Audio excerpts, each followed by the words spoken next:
Hello friends, welcome to Cage Talk. My name is Robin Black. I am today interviewing some of the great legends in fighting to talk about Nick Diaz. Dark Side of the Cage airs on Vice, and this episode is unbelievable. So we're digging a little bit deeper, looking a little behind the scenes, so when you watch Dark Side of the Cage, you'll have some more information. We're gonna talk to some legends, but before we do, take a look at the trailer for Dark Side of the Cage, Nick Diaz. Welcome to the Nick Diaz Show and your host, Nick Diaz. Nobody can fight like Nick. Daring you to come at him. The most durable, mentally tough. I'm sitting on a gurney in the hospital, turn around and Pow! He did it his way, whether people liked it or not. Nick smoked marijuana the week of the fight. They cut me. 5 years suspension. They took his livelihood away. It was rough, but I'll tell you right now, I'm only going out one way. Dark Side of the Cage. New episode Wednesday at 10 on Vice. George, thank you for always being so generous and giving me your time. You're a very good friend, and I really, really appreciate it, man. Bro, it's my pleasure. Always fun talking to you, Robin, man. I love it. Will I be seeing you at Karate Combat in the near future? Have you got any of them booked? It's to be confirmed in my agenda. It's my agent that deal with all that stuff, and I'm very busy with other things. But yeah, I'm pretty sure I would love to come back. I think I'm waiting for the confirmation. Nice. Yeah, it's always fun working with you there. Thank you for sitting down with me and talking about Nick Diaz. Nick is a fascinating guy, and I was able to get him and sit down with him for hours. And nobody has got Nick Diaz to sit down and chat for hours in a decade. And it was fascinating. For real, he just hasn't done it. So it was fascinating. But you giving insight into what it was like to fight him, it really adds a lot to the episode. So thank you for that. No, but thank you, man. He's I haven't spent a lot of time with him. I mean, I've said hi very briefly to him. I would like to pick his brain and talk to him if one day I have a chance. We share a moment in our life together that it creates a bond. And from what I've heard, because we have a lot of friends in common, he's a very good guy, and it's just the nature of our sport made it in a way that we were adversary. But now that it's done, we can talk as human being, and I would be very interested to do so. He's all over the place and he does his own thing. So, but if, with your permission, I'll give your phone number to him if you like. I would love to. Yeah, of course. Okay, I will do that.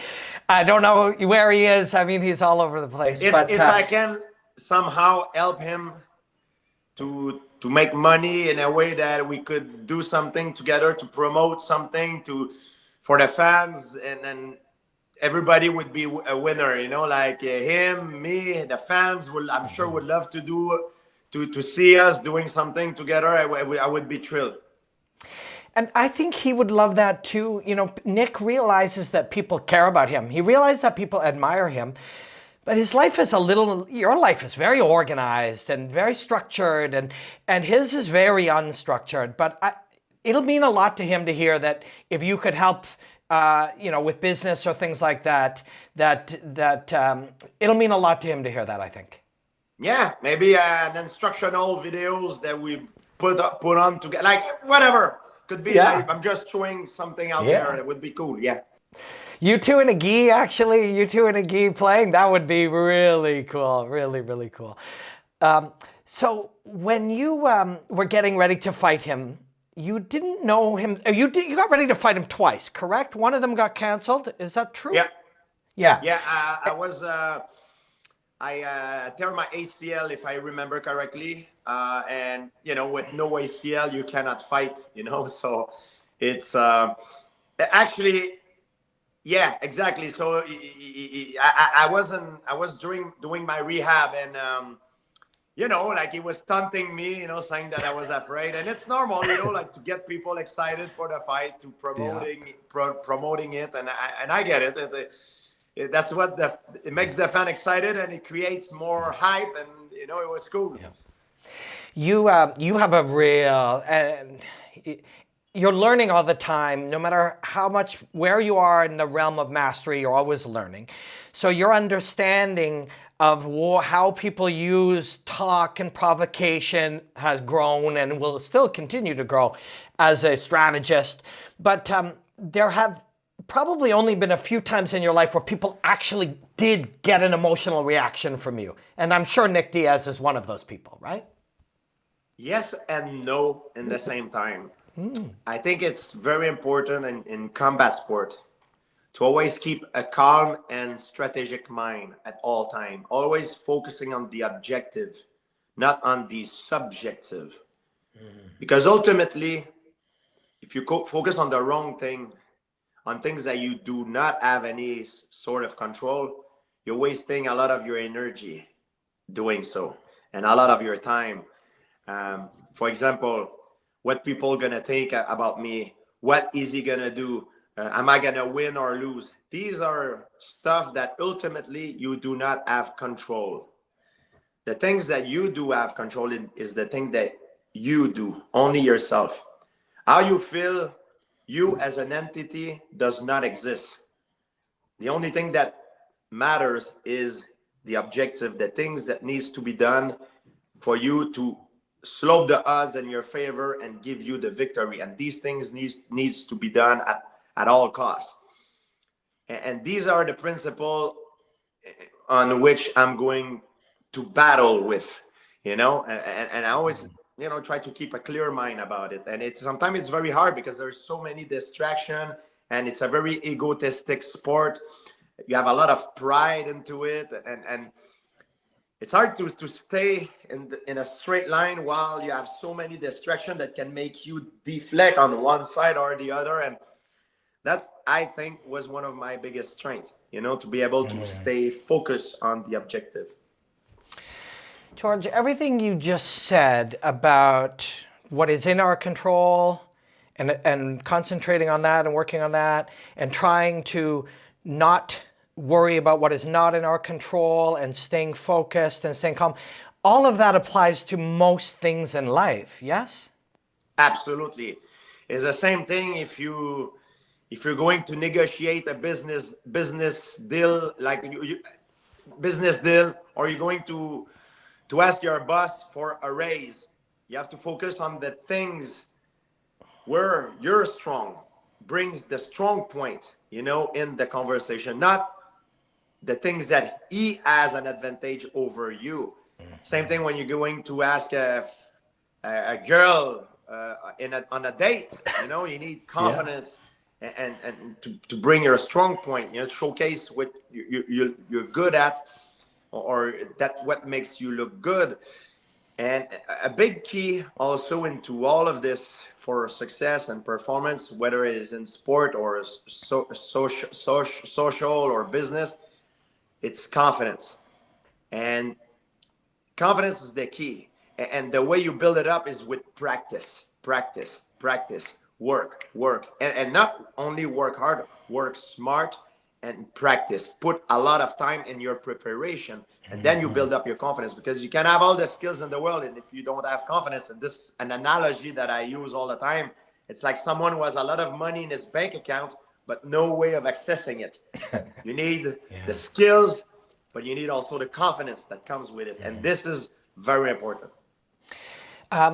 When Conor McGregor became very successful, everybody started talking about confidence at that time. And of course, confidence is immaterial to him or any other individual person. But at that moment in fighting, people started to talk about confidence a lot. And you saw all these fighters start to behave like that. But confidence isn't something we act. Confidence is a consequence of work and preparation and skill development, yes? It is, and that's where people got it wrong. Confidence is not about trying to bully your opponent or to talk loud. I'm a very confident person, and I was not like Conor. I was the polar opposite of Conor in a way that I never trash talk. And don't forget that confidence is not the absence of fear. Confidence is knowing that you have what you need in order to succeed. You're always going to have doubt and fear. But the importance is to have hope and faith in yourself, knowing that you have what you need to succeed, because you know you put in the work and the preparation into. We do not, there's no certainty in life. The universe is always in motion. You never know if you're gonna win or lose, fail or succeed 100%. It's impossible to predict that. But what you can do is to slope the odds all in your favor. Try to do the best you can to optimize your chance of success. And you talk about Conor. I briefly saw him this weekend. It was pretty cool to see him. I haven't seen him for a very long time. And I was in Washington in a party, and we had a great time. We just crossed paths, exchanged a few words. It was cool to see him. He looked very happy, and it was fun. I was very glad to see him in a good mood. Yeah. Yeah, I mean, when people accomplish great things in any field, and then they go on more difficult times, yeah, it's nice to see. And people face challenging things, good and bad. Sometimes it's their cause, sometimes, who knows. But it is good to see people, you know, in a good mood, like you said. Yeah, he was in a good mood. He had an entire team with him with camera. Like I was just chilling, and he rushed like a storm, like boom, like I didn't. I heard a commotion, and then he came right in front of me. I was like, oh my God, because I met him a long time ago. The first time I met him in person it was when he had an ACL tear. So I went to the hospital. I happened to be in Los Angeles at that time, and he had his surgery done in Los Angeles. And so he was a up and comer at the time, and a young fighter with a lot of skills, and everybody was talking about him. And the lady who was doing the rehab on me and on him, Heather, asked me if it would be possible for me to go see him, and I went there to see him, and that's when the first time we connect together, and it was cool. Like we hang out a few days, and it was a good time. Nice. Let's talk some more about Nick Diaz. You guys actually, as completely different as you obviously are, there's a lot of similarities between you. There really are. You were both bullied when you were young, which was an aspect of starting to pursue martial arts. You're both extremely driven workers when it comes to fighting and conditioning and those things. But I think maybe most similar of all is you both actually don't really like to fight. You like to train, you like to be martial artists, but you actually don't like fighting. Do you see these similarities? As different as you are, do you see these similarities? Yeah, of course. I think we don't like to fight. I can't speak for him, but for me, maybe because it reminds me of certain things that I had to go through when I was young. It reminds me of the time that I was bullied, or also it's just because I like to train. I like my sport. I like the camaraderie I have with my training partners. The fact that it allows me to be fit and strong. It gave me the confidence that when I walk in a room, if something goes on, I can take care of business, even though nobody's faster than a bullet, but yeah. What I mean is that's what I like about mixed martial art and my sport. I really love the science of the art of war, everything that has to do with combat. But I don't like to fight because for me, the not knowing if I will be badly hurt, humiliated, it's unbearable, and I'm scared, and there's no courage without fear. I shouldn't be afraid to admit that I'm afraid. And when you make peace with it, you can grow and get better. And I think maybe for Nick is it could be a similar experience and a similar way to describe it. I can't talk for him, but perhaps that's why we share something in common. And this thing is that we don't like to fight. We like to win. I'm sure he loves to win, but I'm sure that I hear him say it before. He doesn't like to fight, and I don't like to fight either. But to win, we need to fight. You need to go through that suffering in order to get what you want. And I did it because I was very gifted and I worked really hard. I was extremely lucky to have met incredible mentors that lead me to the right path and taught me great things. And I'm just that's I use it to buy my freedom. In a way, we're never 100% free. We always have responsibility, but I have more freedom now that I used to have when I was young, broke, and I had to basically work like crazy to earn a living. Yeah. And now you travel around training martial arts, sometimes talking about things related to it, sometimes doing your own business that you built from it. Like this is a pretty great life, George. Oh, I love it. I'm very lucky, Robin. I mean, I'm lucky because sometimes I don't know if I like. I know it's a cliche. You say, "Oh, do I really deserve it?" Like I feel sometimes, man. The stars were all aligned for me. Yes, I work really hard, and I think I work smart. It's always, you can always do better, but I feel extremely lucky. And one thing that I do that helped me being happy is, and I don't want to sound like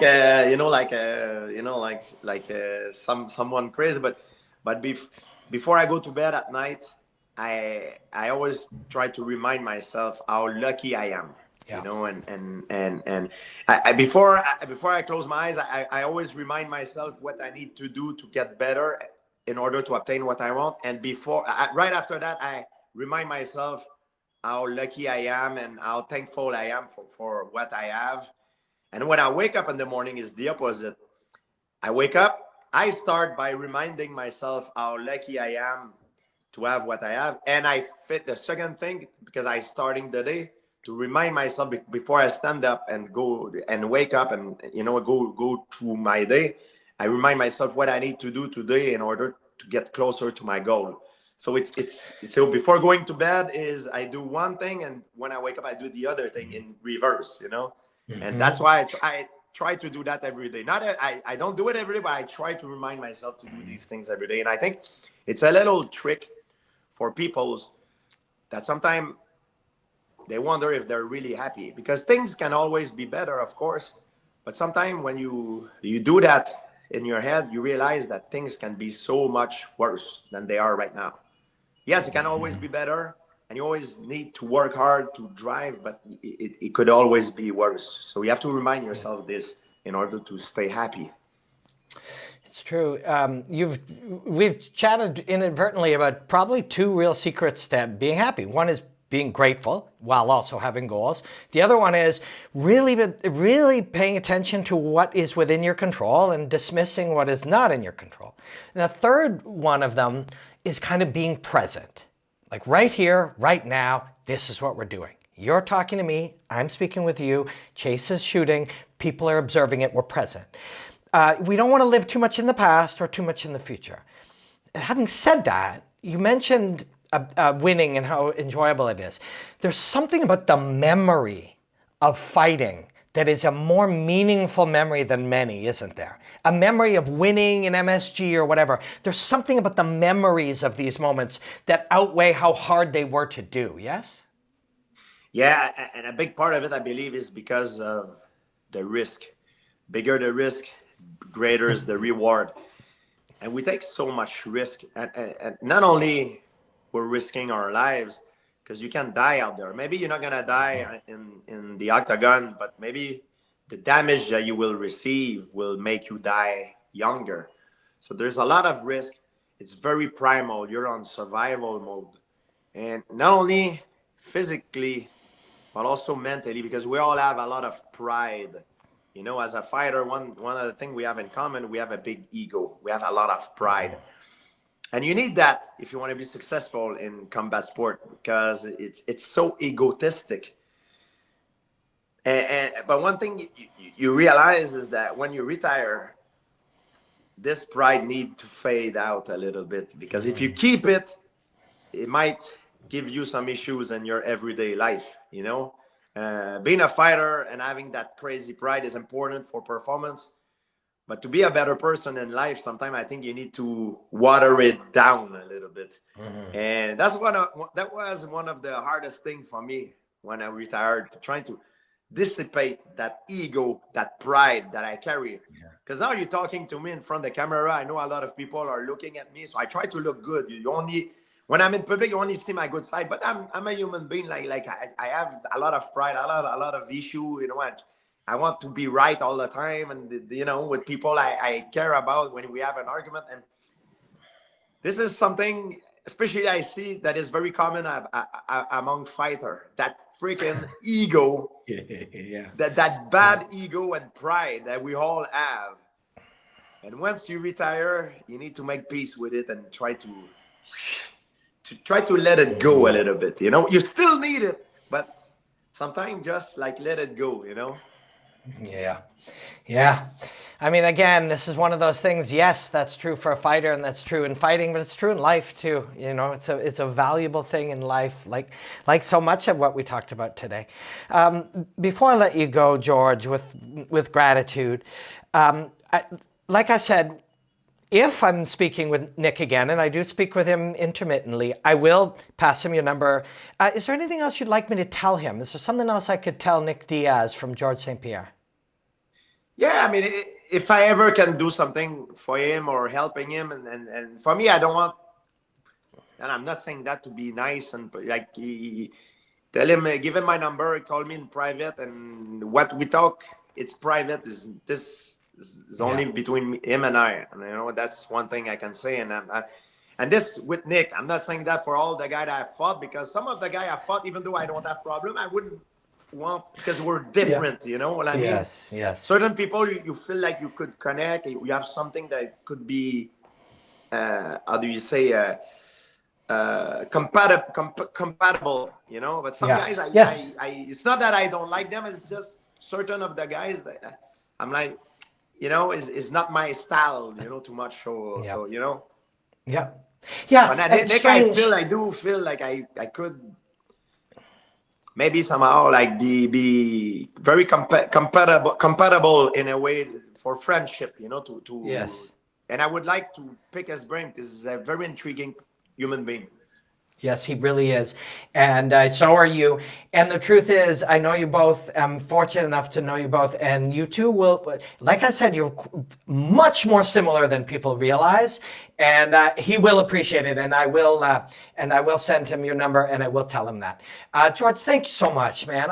Like I said, you're always just so gracious with me, and you've always been such a great friend. And I'm really, really grateful. Thank you. Thank you, Robin. I always enjoy talking to you. You're one of the guys that in this industry that it's not only about sport, and it's very philosophical, and all the time we see each other, we talk about it, and I like the way you see life, the way you look at the world. I really enjoy talking to you. Very smart guy. And then also one thing I can say is the way you describe the action, you know, in fighting, and your metaphor that you use. For me, I think it's great, because there's more people that can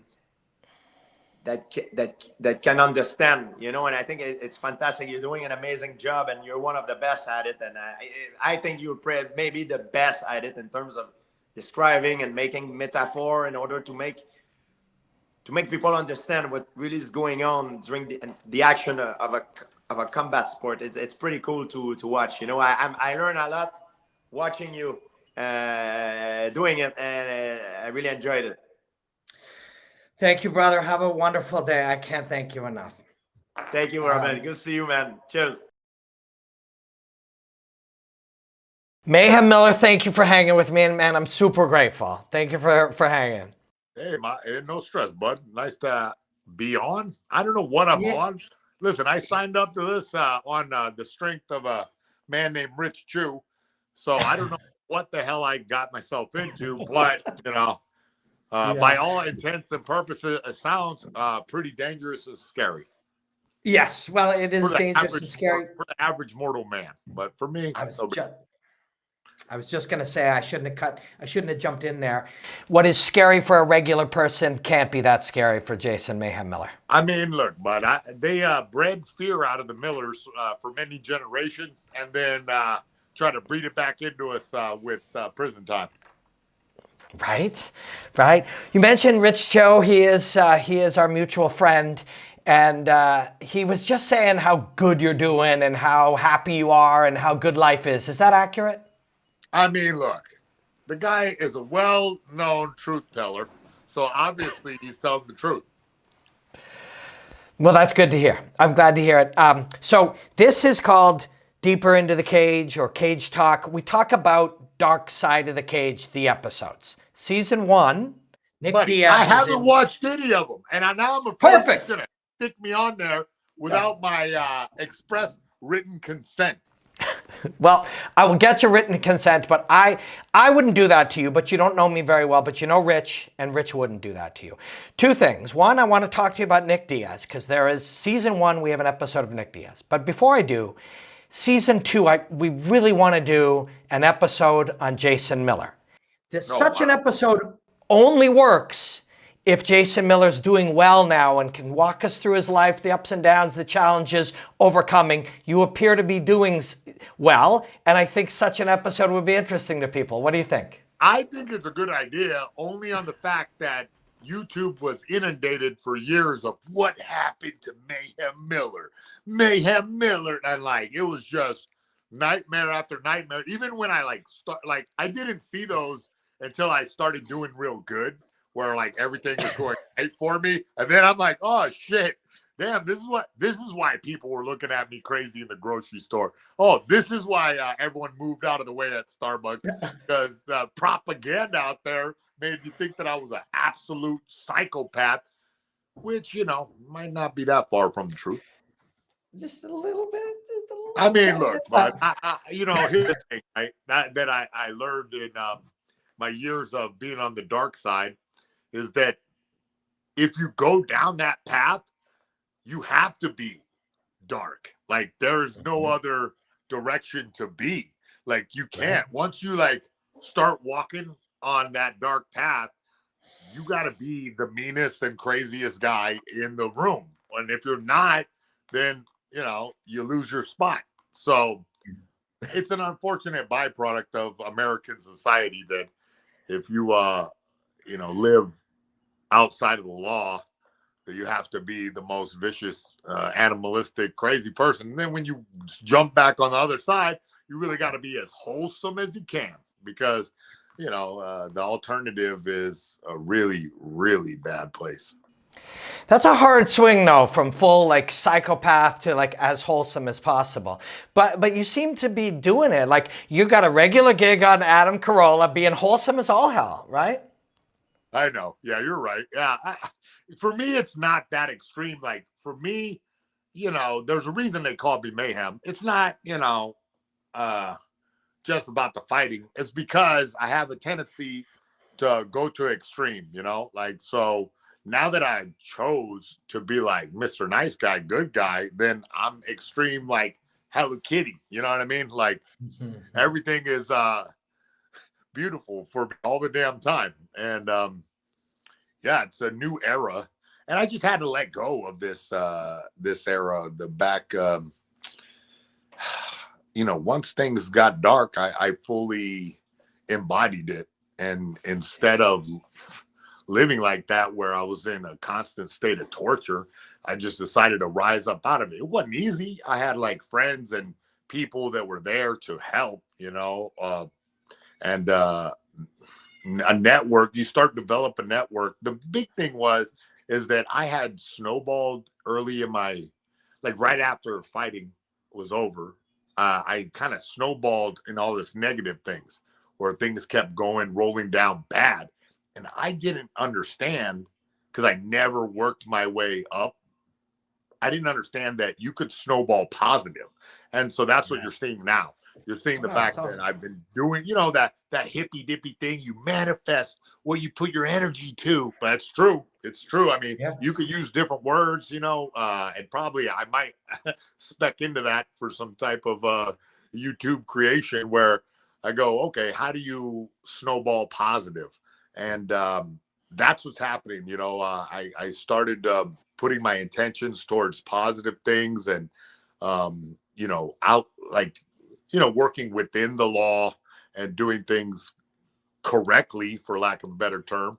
And suddenly, things keep rolling. Adam Carolla's job is helping usher in new things like that, like where, okay, everyone sees I'm sane, sober, mind was pretty clear, and like can affect positive change in the community. And then what?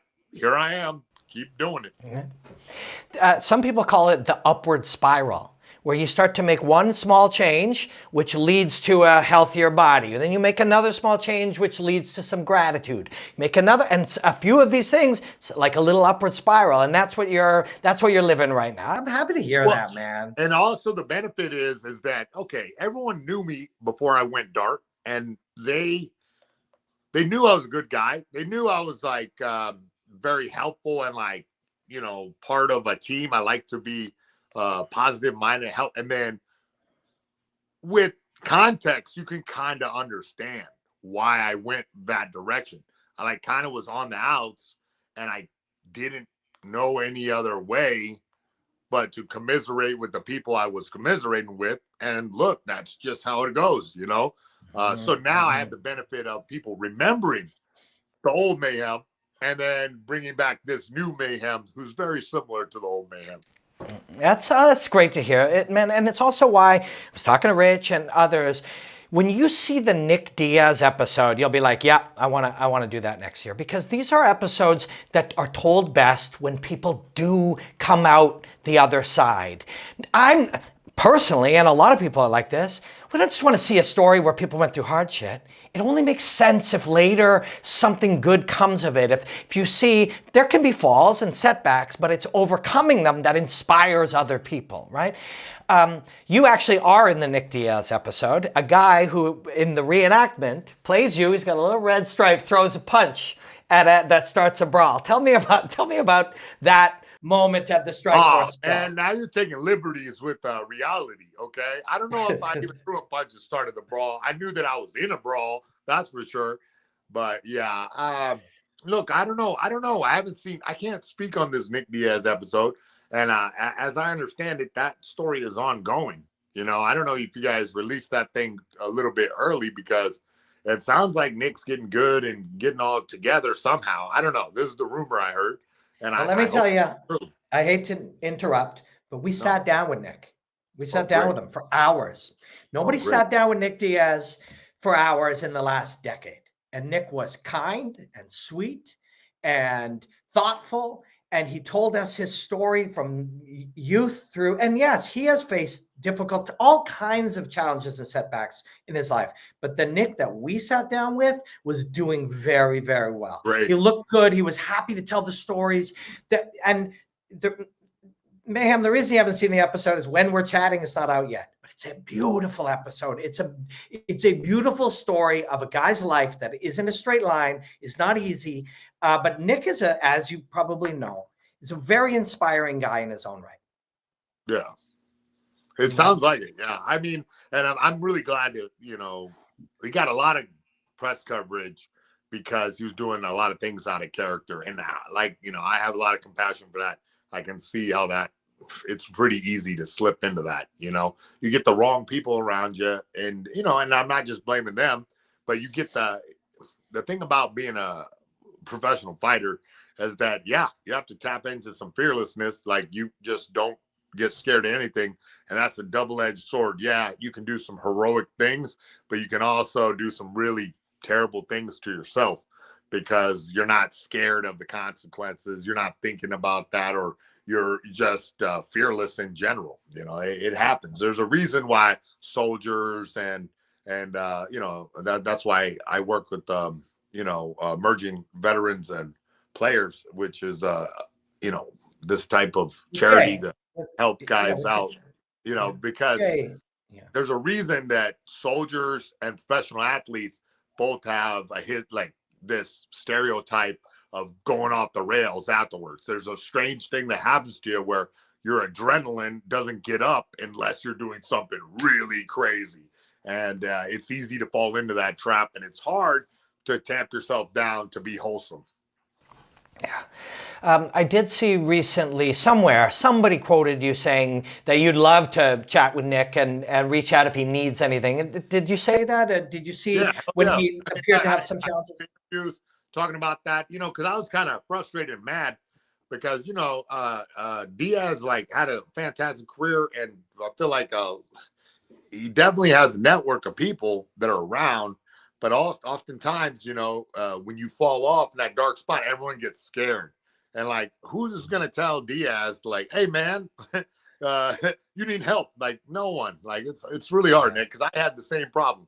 Like, I had a lot of friends, but anybody trying to get through to me, it couldn't be heard, And I don't know. Yeah, I definitely reached out during that time where I heard all that because, like I said, I feel very confident that I'm on the other side of all that darkness. That's good. And, a big part of keeping that mentality is to reach out and to help others. Give it away. We had our rivalries back in the day, but for me, it was important to let them know that people feel there's a lot of fans out there, and that people feel for them. I don't want to take too much of your time because I'm going to take a lot of it in season 2 when we come visit you and tell your story. But I misspoke earlier. You're right. The guy reenacting you with a thing is standing there. There's Jake Shields, and Nick Diaz takes a punch at you. Can you walk us through your memory of all that? There's a picture out there of them, all of them punching at me, and me with the defensive, like, whoa, like I knew it was. I didn't realize it was coming. Hey, my manager told me, get up in the cage, ask for your rematch. And man, I guess the security wasn't on the same page. But Mayhem, like, let's just be real. If you think about it in retrospect, you're like, oh yeah, of course if I do that in front of all those but again, bud, are going to come. Like, of course I'm going to go up in there and do that. Yeah. I wasn't. Listen, the fight business, you got to be like insane a little bit. Like you have to be to get to the high levels of fighting. You have to have almost a delusional. You can fight the entire globe and you'll be fine. So, and that's what I expect out of my fighters. I coach guys now, and I just want them walking into the cage or ring or whatever. I want them thinking they could slap Zeus out of his sandals. That's what I expect. I love it. Mayhem, this is the first time I got to meet you, and I'm really grateful that I have. And I'm a big fan of your work and of you as a dude. And I'm happy to hear that you're coaching. You've got a cool gig on a fun podcast. You're waking up with gratitude every day. And man, I want to tell you a story next year. It hasn't been approved to the network yet, but I'm going to push him hard because you, from rise, challenges, setbacks, and now living a great life, the next chapter of your life could be the greatest chapter. Those are the stories that are the best to tell. I'm counting on it, bud. God bless you, man. I really appreciate your time. Thank you so much for watching. Next week, we're going to dig into the rise of pride. This is Cage Talk. Thank you so much. Until next time, enjoy the hostilities, my friends. Welcome to the Nick Diaz Show and your host, Nick Diaz. Nobody can fight like Nick. Daring you to come at him. The most durable, mentally tough. I'm sitting on a gurney in the hospital, turn around and Pow! He did it his way, whether people liked it or not. Nick smoked marijuana the week of the fight. They cut me. 5 years suspension. They took his livelihood away. It was rough. But I'll tell you right now, I'm only going out one way. Dark Side of the Cage. New episode Wednesday at 10 on Vice.